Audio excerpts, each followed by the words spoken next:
แล้วก็จะทมมันนี่บ่เขาเชียวดิ้นมาให้เอาบ่ได้บ่นี่นะตุ๊มือที่เช้า มือมันที่เศร้า มือที่เช้า ตอนช่วยจังหน่อย9 โมง 10 โมงบอกรีแล้วว่าบอกรีลงมา บ่เตียงสิลงมาตัวนี้บ่เตียงให้อยู่10 บวนบ่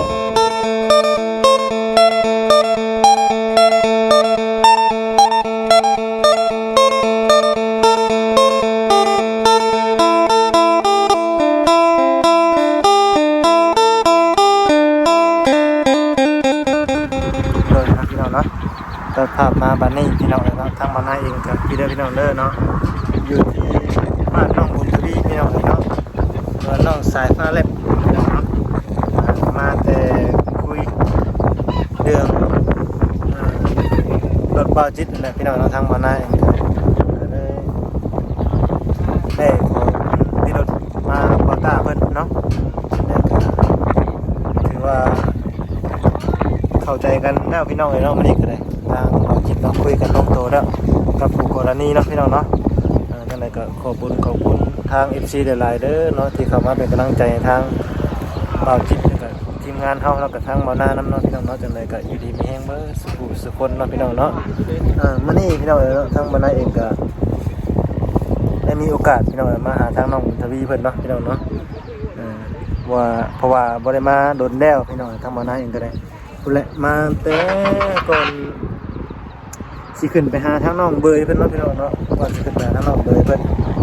ครับมื้อนี้ก็มีโอกาสได้ขึ้นมาว่าก็ขึ้นมาเลยว่าซั่นก็ถึงก็สวัสดีพี่น้องFCกันเด้อทุกคนพี่น้องเด้อเนาะ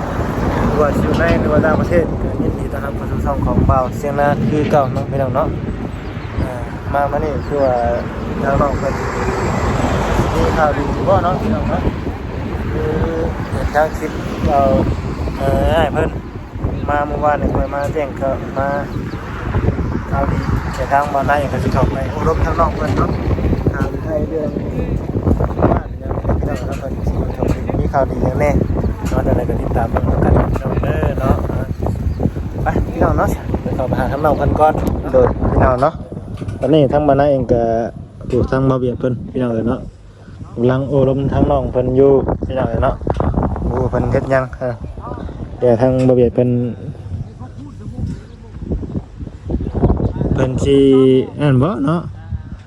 วางแผนสร้างบ้านบ่เนาะพี่น้องเนาะยังบ่รู้จังไดก็ติดตามเบิ่งนำกันเนาะพี่น้องเนาะมาเขียนชื่อน้องบุญทวีอยู่นี่พี่น้องเอ้ยเนาะโตเขียนในเสาเลยทางมาไหนเอ้ยเข้าไปทางท้ายทางน้องสายฟ้าเล็บก่อนเนาะสบายดีลายสักลายบ่ฮะสักลายยังลายเก็ดพญานาคบ่อ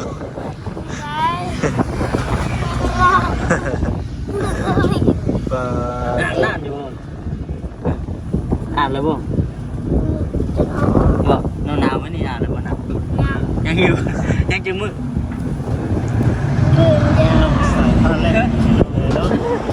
วันนี้15 บาทไปเฮ็ดยังมื้อนี้เนาะลายมันแข็งแม่นบ่บ่าวไปมื้อไม่เป็นไรเลย ไปไรน้ำกันแล้วเนาะบ่ไอ้เจ้ามื้อเป็นไรจะไม่กิน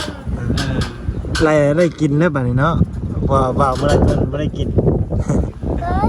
ได้บ่มีบ่เจ้าไปเบิ่งแล้วบ่มันลบที่มันสิได้อยู่มันเจือมันกระทบเนาะเจ้าบ่มีมันจักเจ้าไรเบิดเลยจักมีกระตองอยู่บ่มีกระตองบ่อ๋อใช่กระตองจักใส่ไรมันแข็งน่ะอยู่บนกบข้อพุ่นบ่โอ้ดีจังเลยไล่ลงกับตอนกัน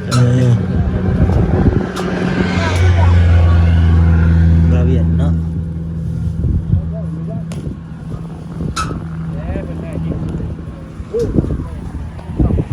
ไปใส่โทษเป็นยังกินนี่นะสบายดีเด้อมาสื่อสบายดีก็เรื่องดินโอ้สบายดีเด้อโทษเด้อ เลยอยู่ดีมีแห้งเนาะสิไปเฮ็ดอ่ะแล้วก็สิทมบ่นี่บ่เขาเชียวดิ้นมาให้ เอาบ่ได้มื้อนี้นะตุ๊มือเป็นที่สาว มันที่เช้า มือเป็นที่สาว ตอนช่วยจังหน่อย9 โมง 10 โมงบ่รีแล้วว่าบ่รีลงมา บ่เตียงสิลงมาตัวนี้บ่เตียงมันยังอยู่สิบวนอยู่บ่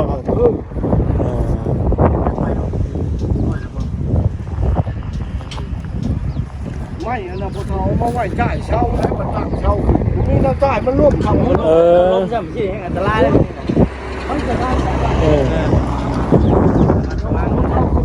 ทางดูเฮ็ดเข้าเฮ็ด ถือว่าเพิ่น แล้วมันร่วม ถือว่าเพิ่นได้สร้างแล้วเนาะ ว้า มีชาติมีอย่างประตู ท่านพ่อสั่งเขามาทำแล้วเลยประจุดมือเขาไว้ถ้าว่าเขาเที่ยงมากเลยจะสั่งมาร่วมกับเพิ่นนี่นี่ได้เบิกเขา สร้างเฮาคนในบ้านนี่เนาะเพิ่น นี่ได้เลื่อนมัน โอ้ มันว่าขั้นเพิ่นสิเอาทางมาแต่โน่ก็ตามเพิ่นขั้นว่าเพิ่นได้ทางอยู่กับนี่เลย ก็ได้ โทร เนาะ หามันสิมาร่วมเอง ว่าตกลงราคากันเท่าไหร่ เรื่องของเพิ่นพอว่าบ่เป็น นั่นก็เรื่องของ บ่แม่นว่าพออยากจ้างเท่านั้นเท่านี้มันจะลูกบ่มีเงินเลยจ้ะให้เขาตกลงกันเอง คุยใกล้เคียงกันหน่อย ใกล้เคียง ทมบ่นี่ได้เนาะ ข้างหน้าเลยเป็น พวกตัวนี้ต้องได้มั่งกันได้เนาะ มากแล้ว แม่นมาตาก็มาได้ มาอีกอ่ะเฮ้ยไรมันแข็งป่ะอ้าวมาหอดกับเสื้อไรแข็งเลย มีบ่ นี่มือเลยเช้าสาม อ๋อ อะไรของเปลี่ยนมันยังยังบ่ได้ไปเบิด วันนี้มีอะไรมาวันนี้มีอะไรมาเนาะ ยังบ่มีคนมานะมีแต่อีได้พวกค่ำนั่นแหละเป็นชื่ออาหารมาชื่อป้าจะว่ามาถึงมาคนที่บ่ค่ำชื่อนางคำปั้น นะคำตัง หนักลอกนะเด้ได้ยินบ่หนักลอกเลยทุกว่ามื้อน่ะจะลอกไอ้บ่รีพัก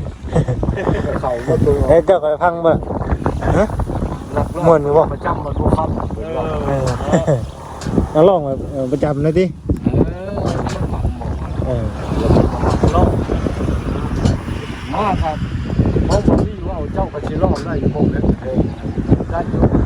ได้อยู่ดิ พูดสีดำสีดินเป็นนอกว่า เป็นลองในเบิดดิมันเป็นนักร้องประจำดิ เด็กมันเพลง นี่ก็เอาไปพุ่ม จะหน่อยยิงไปไล่จะหน่อยจะไปไล่ ตัวนี้เรียกเป็นบอล จะไปไล่ไล่มันได้ได้ปะนี่น่ะเฮ้ยป่ะ เข้ามาไล่บ่ลองเบิ่งเนาะ มื้อนั้นเขาไล่เว้ยลบอยู่นี่จังมื้อน่ะ มือละไหลมือละไปกับกระตาเสามันอยู่ต่ำๆเลย ถึงคืนบ่ได้คนกันอ่ะพวกเขา มื้อนี้ต้องพาบ่าวไล่ให้ได้เด้อมื้อเด้อ มันบอกว่าลายลายเขาก็มาก็ คือว่าได้ยินน้องสายผ้าแลบเพิ่นเนาะมีกระตองบ่ล่ะ จะต้องไปนี่ต้องย่างเลยบ่ตายเนี่ยยัง ยังอยู่บ่ นี่แม่นพากันเข้าไปนอนบ้านคนเลยเนี่ย ด้วยลายขึ้นเลย หลายคืนเลย มันจะเขาจะนอนเช้าขึ้นแต่ข่าวบนี่ผ้าเมื่อผม โอ้เนาะเฮาก็บ่กล้าฟ้าไว้แน่เนาะ โอ้ถึงมาเช้าเป็นเรื่องเปล่าเลย แม่น เข้าใจได้เนาะว่าช่วงนี้ข่าวนั่นแหละหลายเด้อ ข่าวของมันผมเลย อันนี้มันเขาซาใกล้เข้ามา เฮ้ยช่องชาวมือพูดเอาว่าเอาอยู่บ้านว่าต้นวิไลก็เป็นภาคที่โน่มาเลยมันมีต่อมาว่าเอาอยู่รักชาวชิบหา อ้าวใกล้บ้านลูกเลย ว่ากันว่าเอาคนรับคำชับใช้หลักตัวดำคำชับทั้งรักชาวชิบหาหมดเลย ชาววางหันจะบิดจะเอา เป็นข่าวดื้อหรือข่าวแท้เนาะ เห็นบ่วางกันเพิ่งเห็นพี่น้องเขานี่อันนั้นพ่อแม่ไปชื่อพ่อแม่จุ่มกันเขาชื่อบ้าเลยบักในนอกชำบักในภาค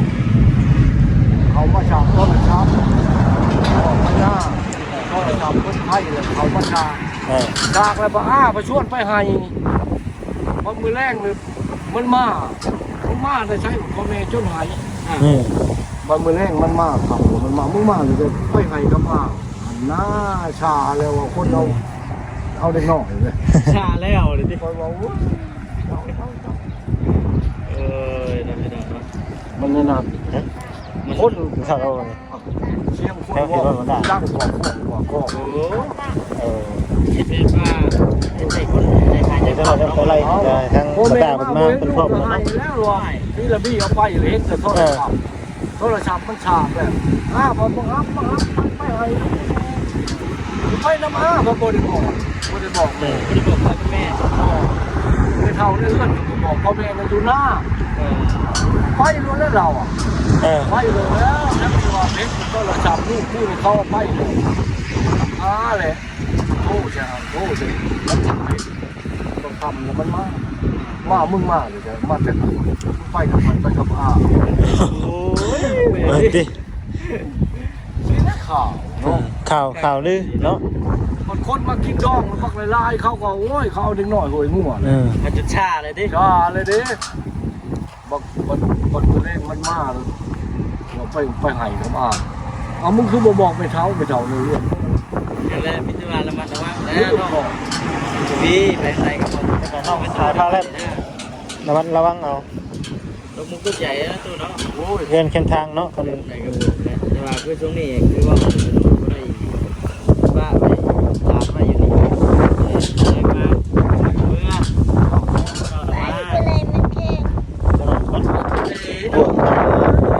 ได้ลายพวกแต่เก่านะ แต่พอเจ้าไปเห็นมันจังได้ชูมันไรมันไม่ละล่า โอ้ยโบนาเย้